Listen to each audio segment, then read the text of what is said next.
नमस्कार, मैं इस समय असलम एएस एक्सप्रेस से न्यूज़ से पहुंच चुका हूं। पूर्वी चंपारण के केसरिया विधानसभा थाना कहे कि खिजपुरा बेनीपुर पंचायत के वार्ड नंबर यूँ कहे कि 9 से 11 के मध्य एक जाने वाली सड़क है, रमंगा जाती है। और जहां पे आज मैं एक अच्छा चीज़ आपको दिखाने वाला हूं। अक्सर हम लोग सरकार को दोषी करार देते हैं कि सरकार का यहाँ दोष है, सरकार ये नहीं करती है, वो नहीं करती है। लेकिन आज निस्संदेह मैं सरकार को दोषी नहीं बल्कि पब्लिक के काले करतूत को दिखाने के लिए आज मैं इस धरती पर मौजूद हूँ।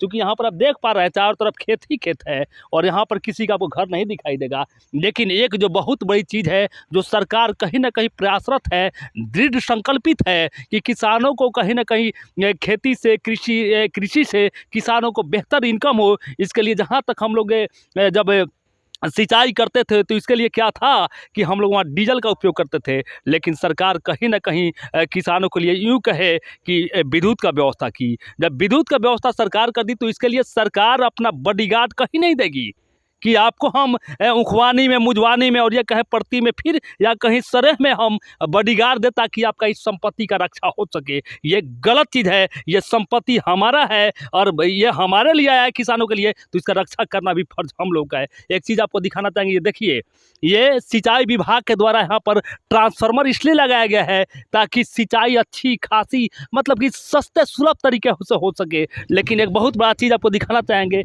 यहाँ पे तार को यहाँ पर देखिए काट लिया गया। यहाँ पर आपको दिखा पा रहे हैं, ये तार को यहाँ पर काटा गया। इसमें करंट है इसलिए इसको हम टच नहीं करेंगे।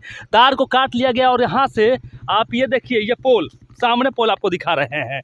अब चोरों का आतंक इतना यह है कि वो नहीं देख पा रहे हैं कि भविष्य कल का जो उनके बच्चा का भविष्य है या फिर यहाँ किसानों का भविष्य है वो किस प्रकार से खराब किया जा रहा है। साफ साफ आपको दिखा रहे हैं।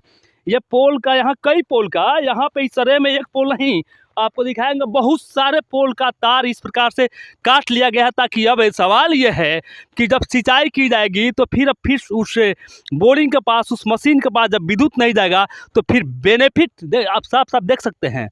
जूम करके दिखाया जाए, तार काटा गया है और आपको दिखाएंगे आगे भी। तो अब इनका फिर सिंचाई कैसे होगा? तो ये बहुत बड़ा चीज़ है कि इसके लिए सरकार बिल्कुल कहीं ना कहीं जिम्मेवार कहीं से नहीं है। इसके लिए पब्लिक जिम्मेवार है। हम अपने संपत्ति का रक्षा नहीं करेंगे तो कौन करेगा? और मैं आपको बताते चलूँ कि इसके लिए सबसे बड़ी बात है कि बेरोजगारी, जितने भी नौजुवक बेरोजगार हैं, नशा के आदी हैं, वो नशा ले रहे हैं। अब सवाल यह है कि आप जब सोर्स ऑफ इनकम नहीं पैदा कीजिएगा, आप ठीक से कहीं नहीं कमा पाइएगा, तो आपके पास जो रुपए पैसे घटेंगे ना, तो आप यही कीजिएगा कहीं ना कहीं सरकार के कहीं ना कहीं संपत्ति को नुकसान पहुंचाइएगा। देखिए, ये भी तार काट लिया गया है।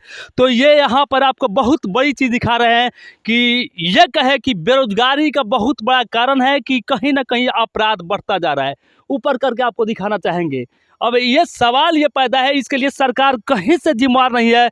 अब हम तमाम पब्लिक जिम्मेवार है। यह हमारा संपत्ति है। और ये देखिए, यहाँ पर तार यहाँ पर सीधा खेत में गिरा हुआ है और सामने बोरिंग है। तो फिर अब आने वाले दिन में कहीं ना कहीं जो किसान को बेनिफिट्स मिलने वाला था वो नहीं मिल पाएगा। फिर किसान उसी जगह पर पहुँच गए जहाँ पर वो पहले से रह रहे थे।